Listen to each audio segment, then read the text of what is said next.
What is up, everyone? Welcome back to MoeReviews.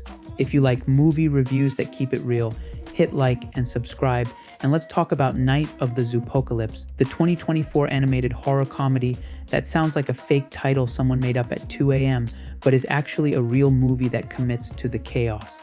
This is basically what happens when a family-friendly zoo adventure gets bitten and by a creature feature and decides to speed-run an outbreak story inside animal enclosures. It is spooky, goofy, and surprisingly sharp in the funniest way. Sharp like the movie lets the characters be annoying, selfish, dramatic, and panicky, which is exactly how real people would act if the world turned into purple goo nightmare fuel overnight.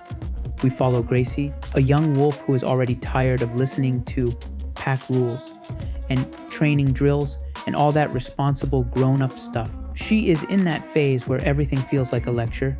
Then the movie does the classic, okay, you wanted freedom, here's freedom, and the zoo goes sideways fast. Something strange starts spreading, and suddenly you are not dealing with cute zoo problems anymore.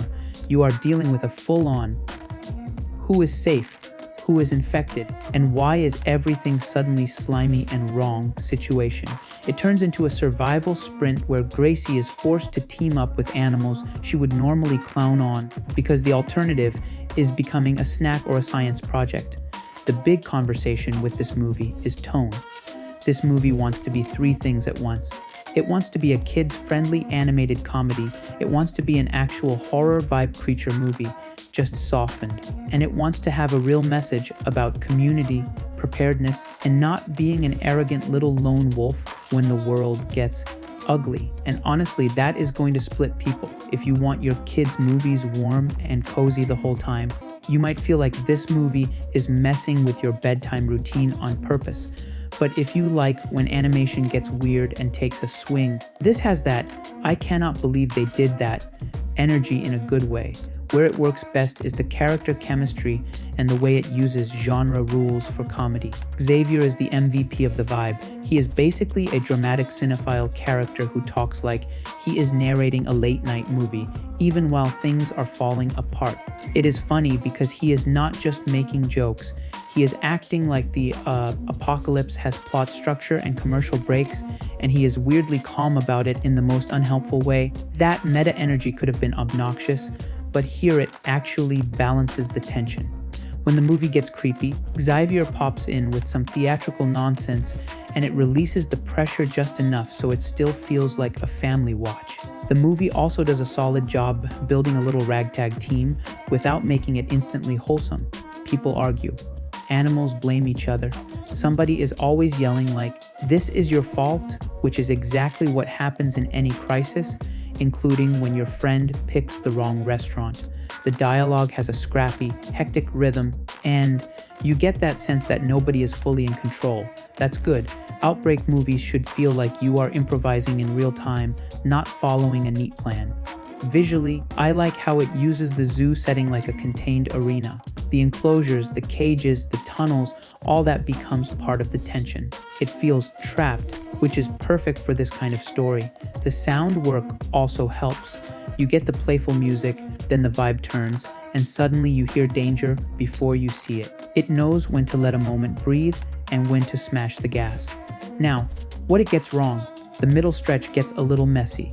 When the movie is in chase mode, it is fun. When it slows down to explain what is happening, the rules of the threat feel fuzzy.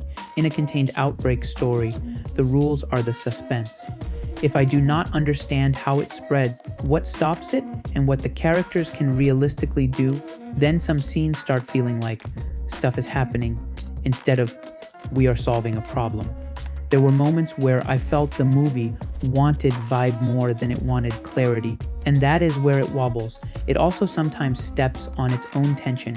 It will set up a creepy beat, then immediately undercut it with a joke like it is afraid of scaring kids too much. I get it. But the funniest part is the movie is literally called Night of the Zoopocalypse. If you are worried about scaring people, maybe do not name your movie like a Halloween event at a pet store. So who is this for? If you like your animation clean, gentle, and predictable, watch it earlier in the day and maybe go in with lighter expectations.